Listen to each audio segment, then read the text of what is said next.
don't have to walk this path alone. I'm here, I'll take you through the hill you climb all on your own. It's steep and long.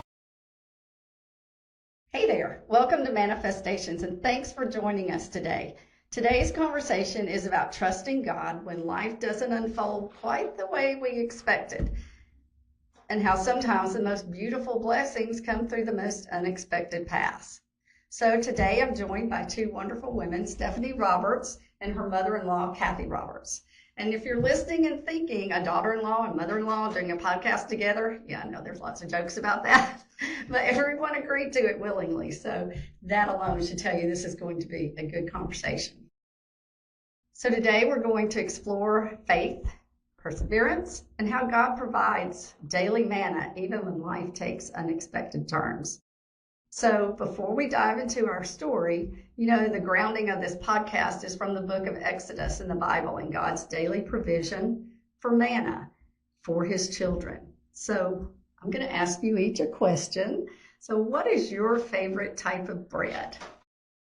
You know, I'd have to say a good warm cinnamon roll is probably my favorite type of bread. I had to pick one. I know it's Dessert bakery not typical bread, but yeah. I can go for a good cinnamon roll. That's good. Kathy? My favorite's really good multigrain bread. Love sourdough too, but multigrain's my weakness. Yes, that's good. Well, if you ask me, mine is probably all, because that is my weakness, period, is bread, except rye. I don't care for rye. But so I did bring some bread for each of you to take home, and it is banana nut bread, so hopefully you like that. And it comes from Yellow Daisy Bakery, and my friend Naomi Frick just opened her own bakery, and she uses fresh milled flour, so it has no preservatives in it, no bleaching. So you got to eat this one quick and share with your family, because you can't just leave it laying around.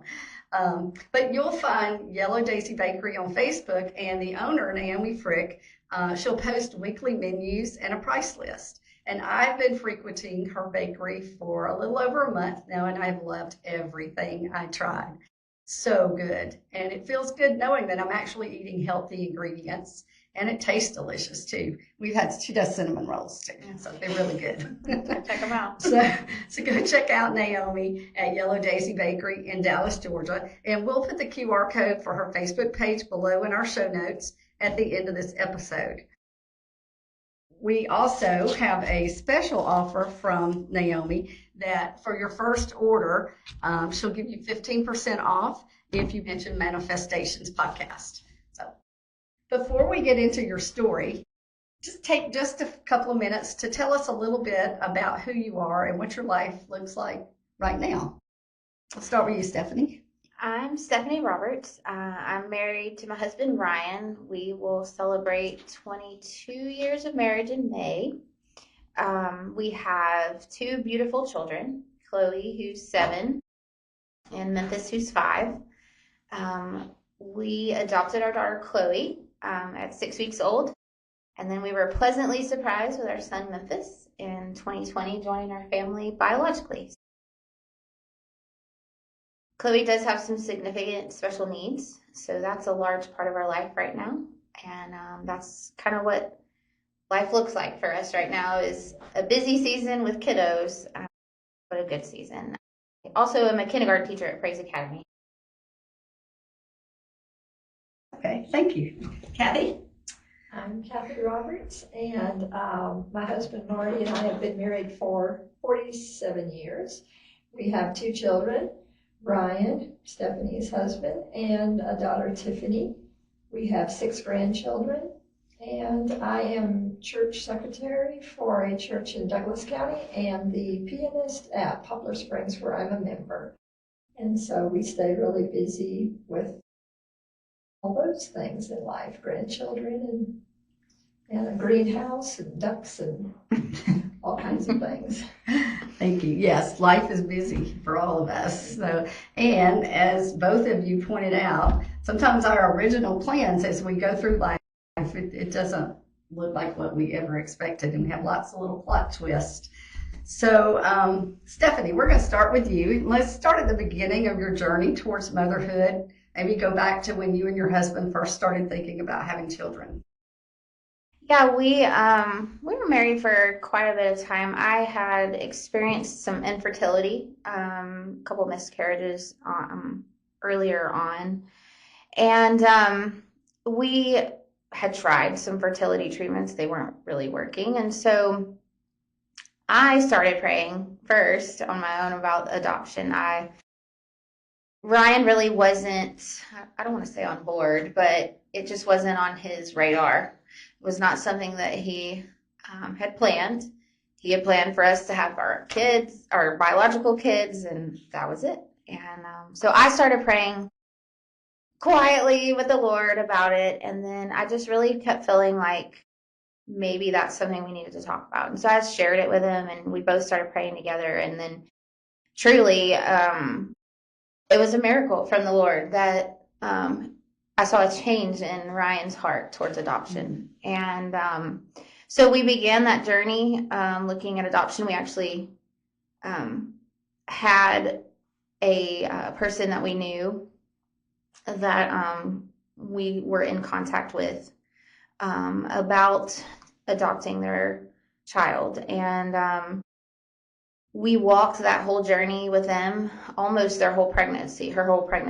And I think it was 4 days before she had the baby, she decided she wanted to keep the baby. And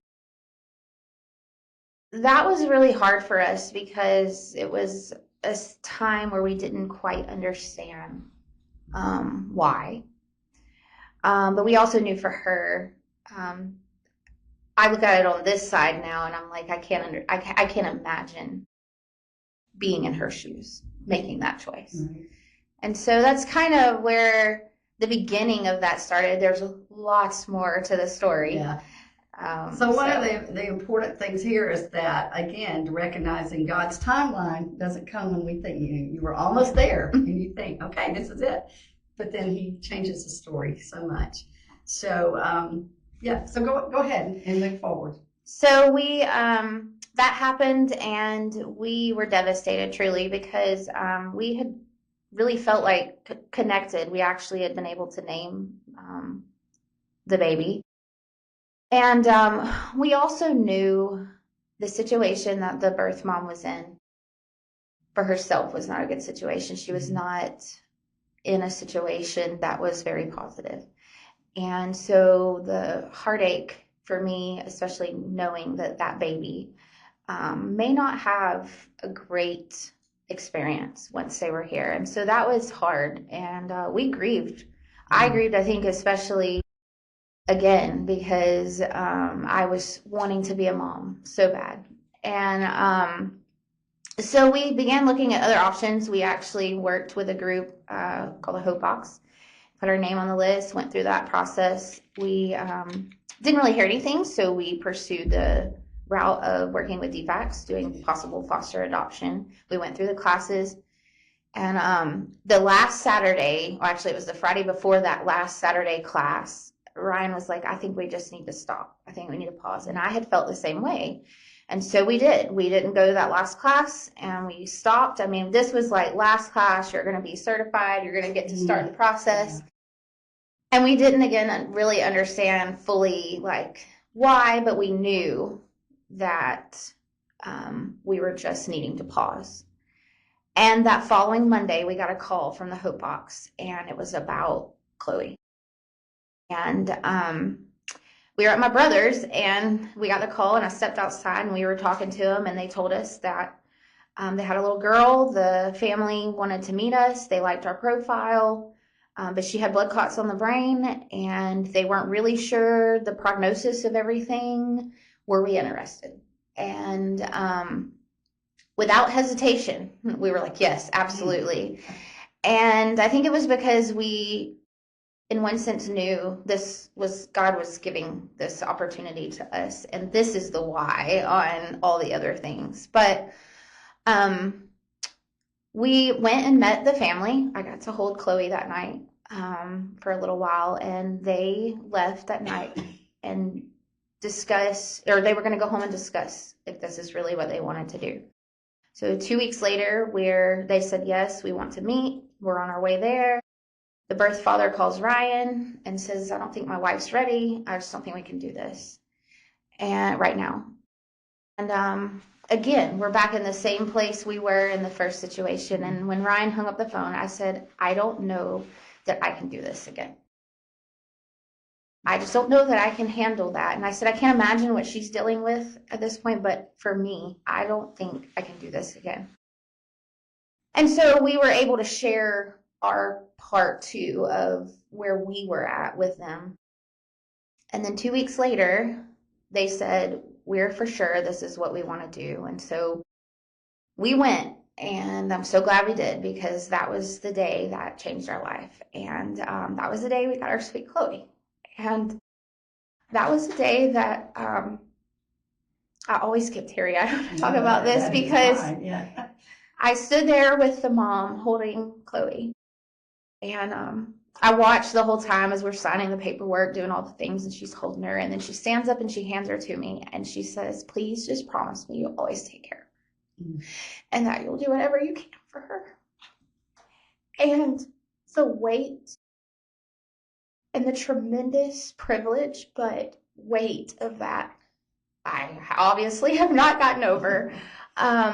Knowing that all that we had been through up to that point, this is the why. This is why we're where we're at. And so, man, it was a hard time. And it's been hard since with a lot of her things. But what a beautiful picture of what God can do in situations where you don't know the why. Absolutely. Well, and I know Chloe. I've been in church with both Stephanie and Kathy. A while back, we were in church for about a year and a half together, something, and I actually kept Chloe in this small group time for our early service several times, and she is just something else. Let me tell you, she's got personality all over her. She probably runs the show at home too. She likes to try to, yes. I'm sure, and I think you already talked about this. There was a moment when you realized, I can't do this on my own. I don't know how. How did that affect your faith, and how did God really speak to you during that time? So I think through that whole process of asking the whys, not understanding all the things, I just got to a place where I realized my faith wasn't where I thought it was.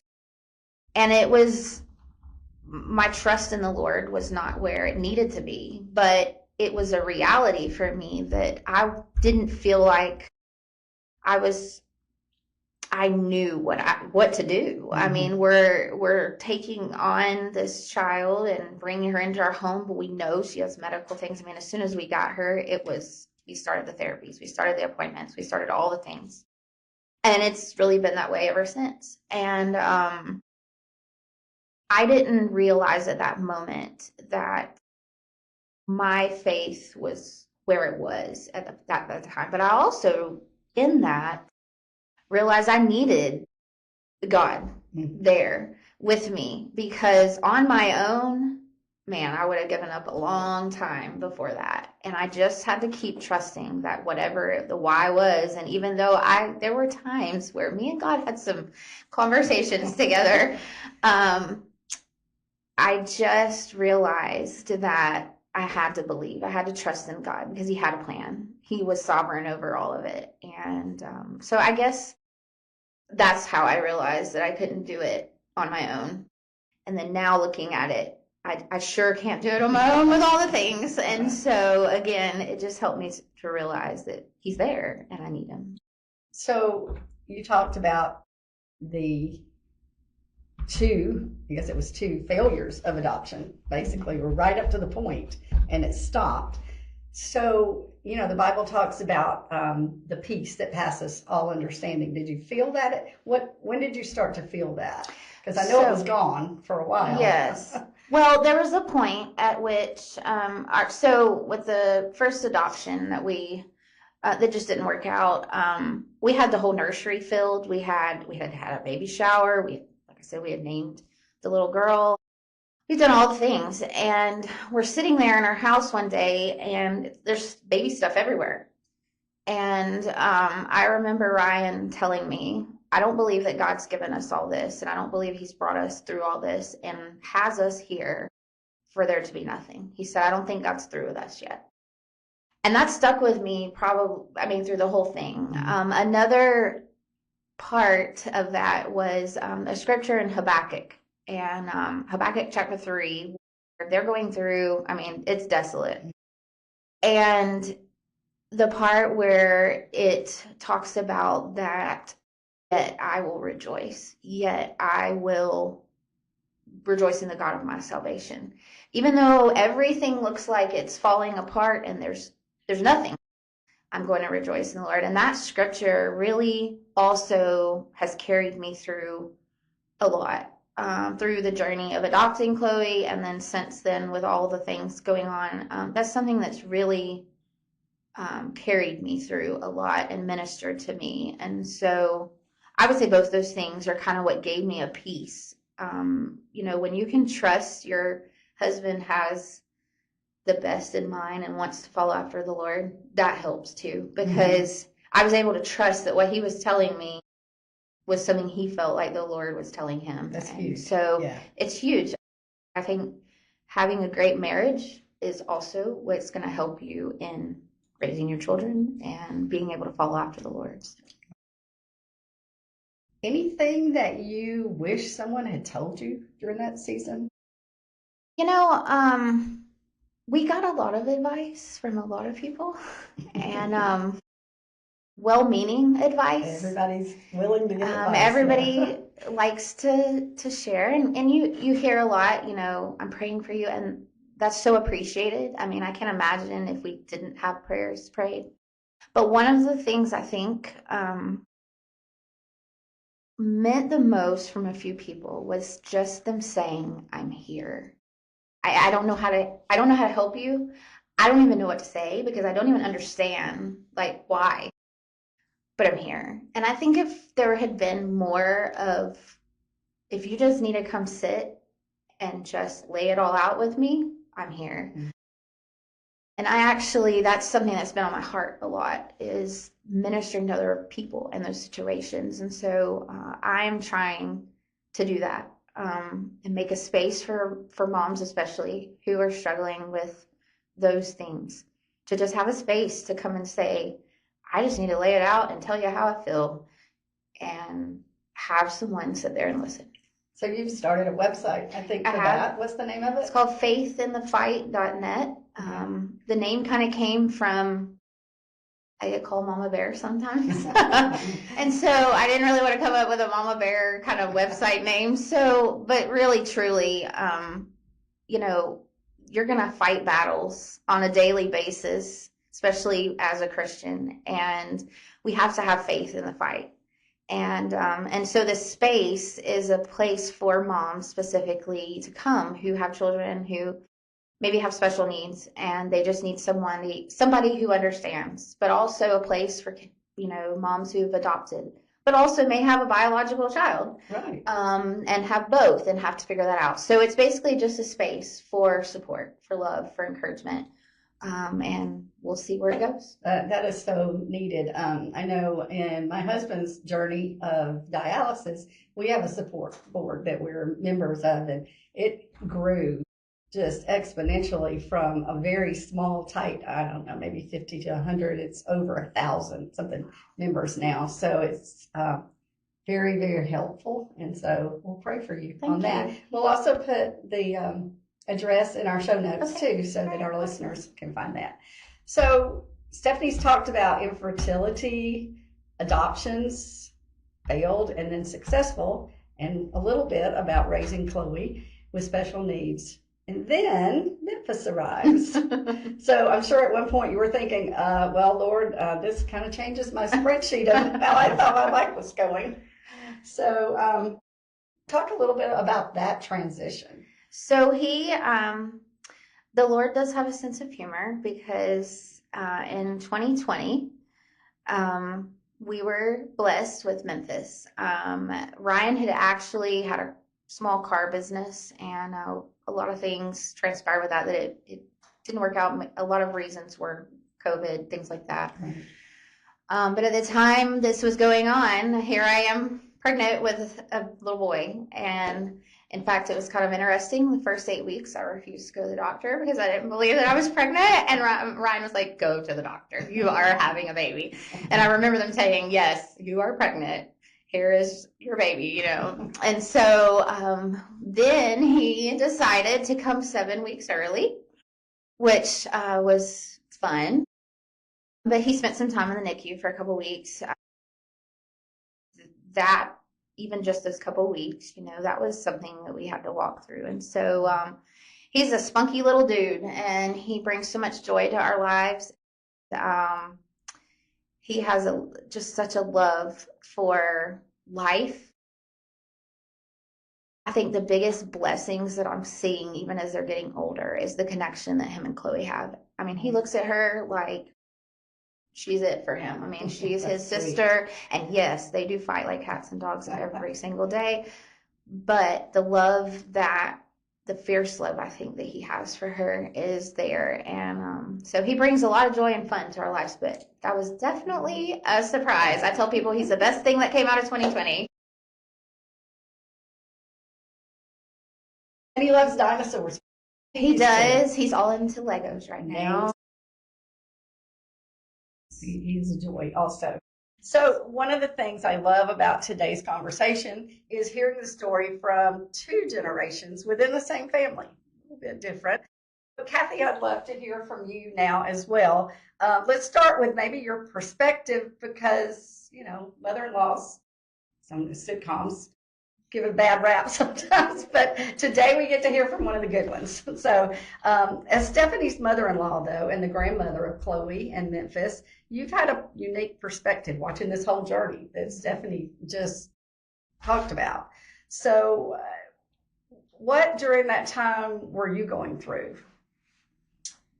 It was extremely difficult to watch it. Our daughter was having 4 children in very rapid succession.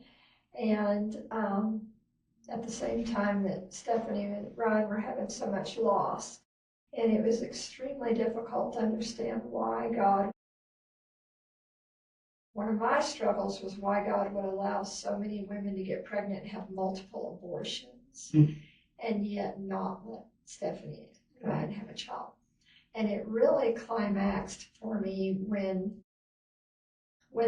the baby that we thought we were getting fell through, and they had baby dedication at church.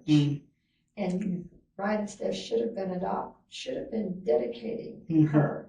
Well, they didn't come to church that Sunday. Understandably, it was going to be too hard. I didn't realize how hard it was going to hit me. And I was sitting at the piano crying, thinking, Lord, they're supposed to be on that stage with the baby. That's hard. Why are they not up there? And so it was a really difficult time to understand why God, knowing that they would raise their children in the Lord, why would he not? Not knowing what was in the works, of course. And what we didn't know, unbeknownst to us, when my daughter got pregnant with her 4th one, she was really struggling. I went over one day and she was sobbing her eyes out and said, I don't understand why. She found out she was pregnant with number 4 on the day they found out they were not going to get the baby they thought they were going to. And she said, I don't understand why I'm pregnant with number 4 and God won't give them a child. And I said, well, you know, he's the creator of life. Don't know. What we didn't know, Chloe was in the womb at the same time because Chloe is 1 day older than her number 4. Wow. Yes. So God's always working behind the scenes when we just don't see it and can't understand it at the time. And now how many grandchildren total do you have now? 6, because our daughter has 4 and then Chloe and Memphis. They have 2.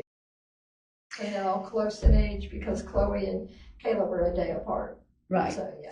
So the next thing I want to ask you about, I'm not clear on the timeline, so you can help me here on this, but I know during maybe some of that time, your husband Marty was going through some really big health issues himself. So was that coinciding at the same time? It was not. It was So Marty was diagnosed with stage 4 prostate cancer December of 2019. So January 1 of 2020, he closed his business that he and Ryan had had for several years, went through cancer surgery, and we didn't know at the time, again, God's timing's so perfect.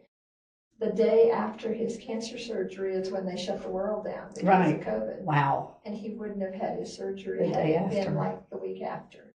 So we did have all that, and it was hard because I had quit work to work in the business. So when he closed the business, we lost all our income. Ooh. And he was having his, going through cancer too. And nobody's hiring And with nobody's COVID. hiring Right. with COVID. And I've just turned 60, and I thought, who in the world's going to, or not quite yet, who's going to, hire me at this point? But God was completely faithful.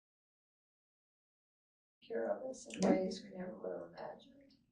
I love that. And that's great. And I know that when we were in church together that I shared with you many times about the struggle with Dennis after his knee surgery and all the trauma.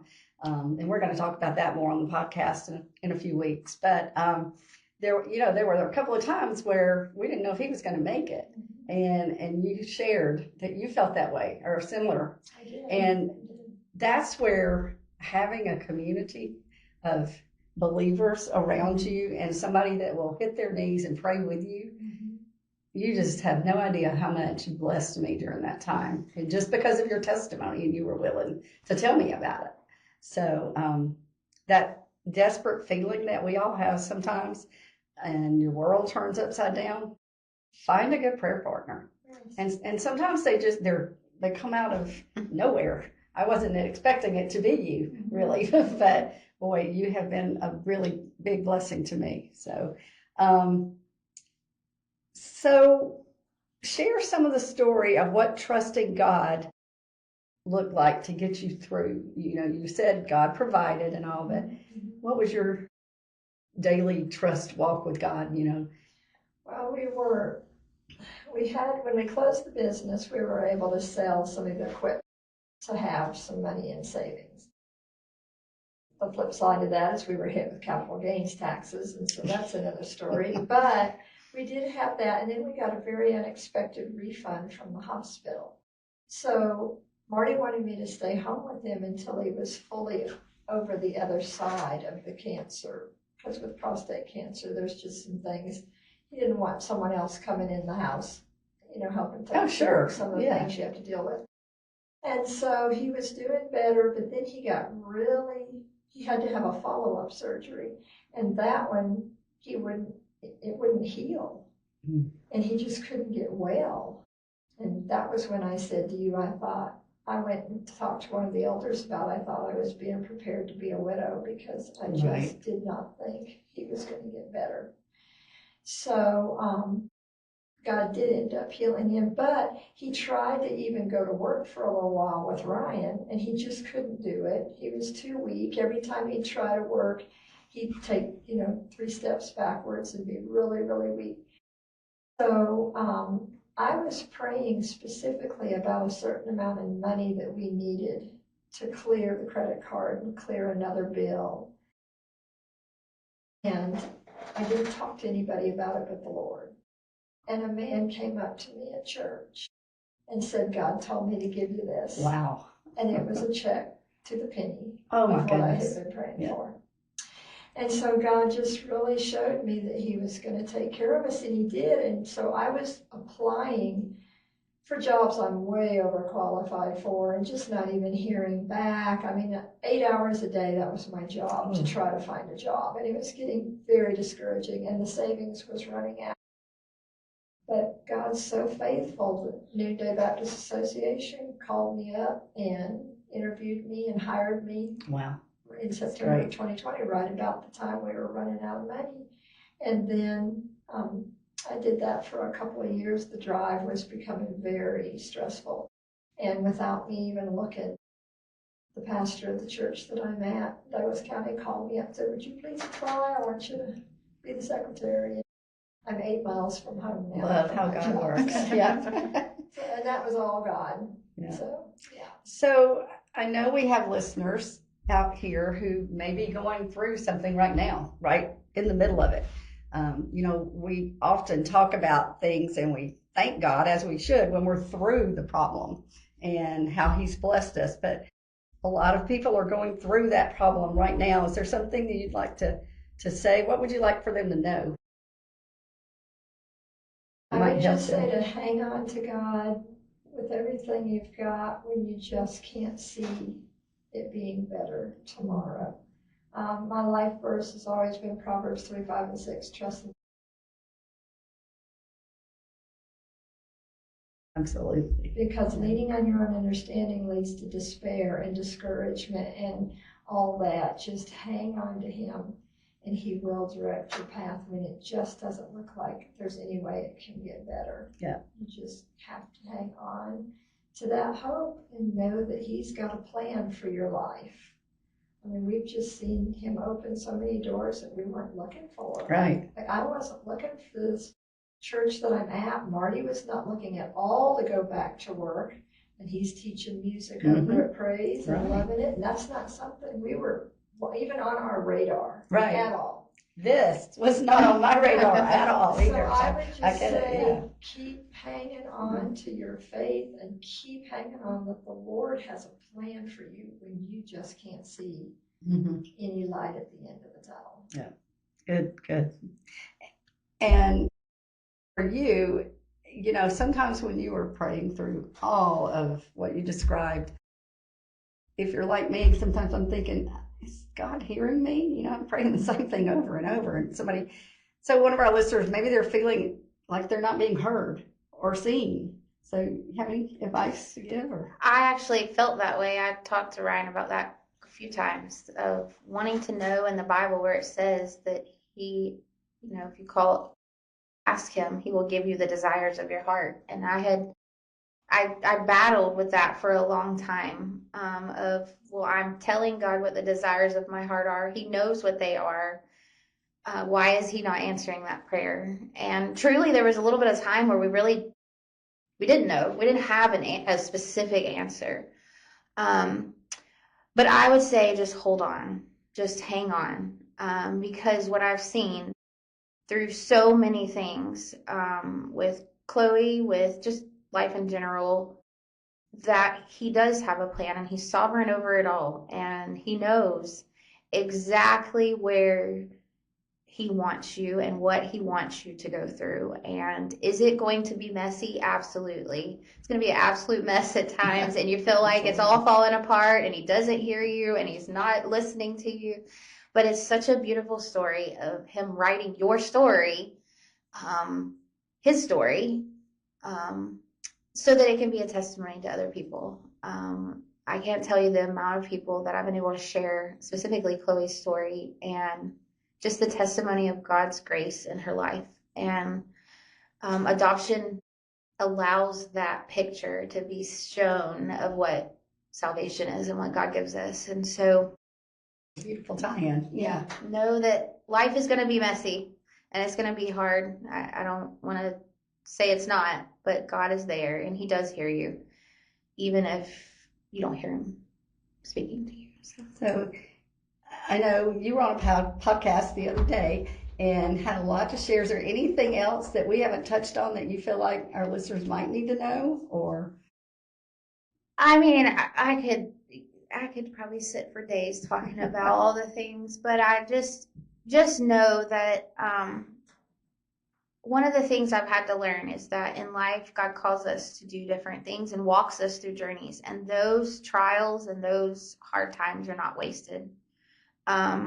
They're something God calls us to do, because I think for me especially, it was drawing me closer to the Lord.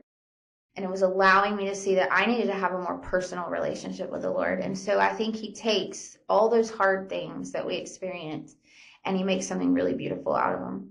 And it's, like I said, it's not going to be easy, but it's well worth the journey. And I can't imagine how life would be today if it wasn't for those things we've gone through. So. And I know we need to continue to pray both of you, but also for Chloe because she's still going through some medical Yes, issues. she actually has a in-hospital stay coming up the first full week of April for an EEG. And we kind of, it's just an ongoing thing where she has epilepsy, and so we have to kind of monitor that. Thankfully, she's been doing really well on her medicines, and that is a huge praise because she's been on 7 different medicines and they've all not worked eventually, and this one seems to be working. So the prayer is that it'll keep working. She's doing decent in school and just really seeming to finally get somewhere with a lot of her medical things. And then, just her journey. Emotionally for her, she's also started asking some questions about adoption. And so that's a prayer because we want to know the right things to be able to help her the most, and knowing that she doesn't fully understand things the way some others might, that's going to be a task. And so I guess that would be also an added on prayer is that we have the wisdom to know how to handle that with her. So. What about you, Kathy? Anything specifically we need to pray for you about? Life's really good right now. My main prayer is I just want to look more like Christ every day. As faithful as God has been, I still default to worry more quickly than I wish I did. Yes. I'm so glad that we're in the sanctification process and God doesn't give up on us. Yes. Because I get frustrated that my immediate response is worry. I'll work my way through to full faith, but I would like my immediate response to be full faith and not the worry. Yes. So I pray all the time that I'll just look more like Christ. Well, we're going to have a quick prayer now, and then we'll come back and do a little closing here. But just pray with us for a moment for everything that you've just heard.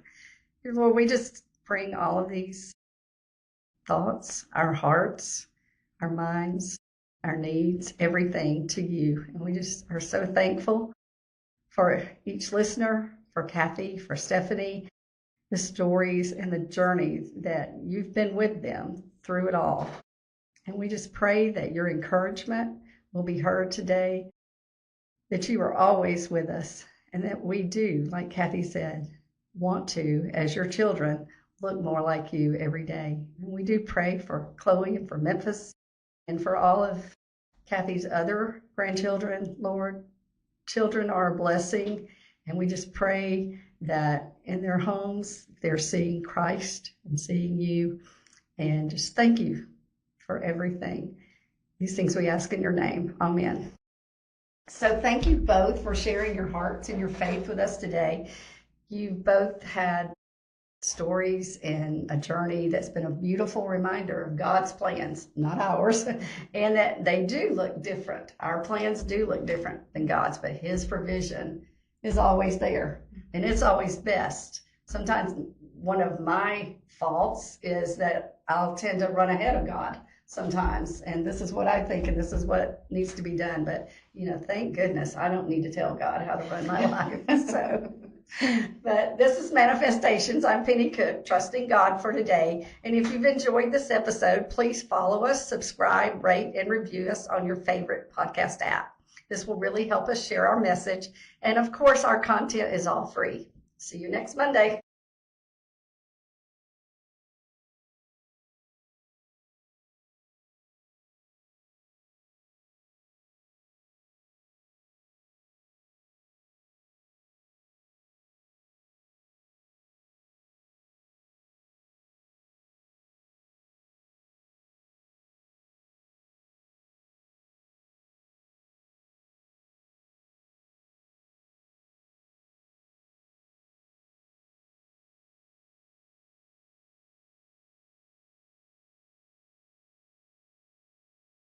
Of your world, I'll meet you on your knees and make all things new. And as Jesus takes my